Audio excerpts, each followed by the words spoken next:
దేవునికి ప్రార్థన చేయటం మానవద్దు, దేవునితో మాట్లాడటం మానవద్దు, దైవస్వరం దేవుని వాక్యం ధ్యానించుట మానవద్దు. పక్షిరాజులాగా దేవునితో ఏకాంత ప్రార్థన అనుభవాన్ని సాధన చేయటం మానవద్దు బిడ్డ. అది రోజు నీకు అలవాటుగా ఉండాలి. దేవునితోనూ మాట్లాడుకోవటం, దేవునితో సమయం గడపటం, దేవుని సహవాసంలో ప్రతిరోజు కొంత గడపటం ఎంత మేలో నీకు. అది అలవాటైపోవాలి నీకు. అదొక అలవాటుగా, అదొక బలహీనతగా మారాలి. నీ వీక్ పాయింట్ ఏంటంటే, వాళ్ళు వెతికారుగా దానియేలు వీక్ పాయింట్ ఏంటంటే, దానియేలు వీక్ పాయింట్ దేవుడేరా. దానియేలు వీక్ పాయింట్ ప్రార్థనరా.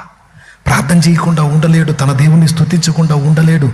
ఏదైనా వదిలిపెట్టి ఉండగలడు కానీ తన దేవునికి దూరంగా ఉండలేడు. అది అతని వీక్నెస్, వీక్ పాయింట్. ఎస్, అతని బలహీనత.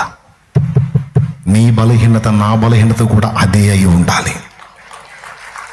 అది ఆశీర్వాదకరమైన బలహీనత, ఆశీర్వాదకరమైన వ్యసనం, దేవునితో సహవాసం.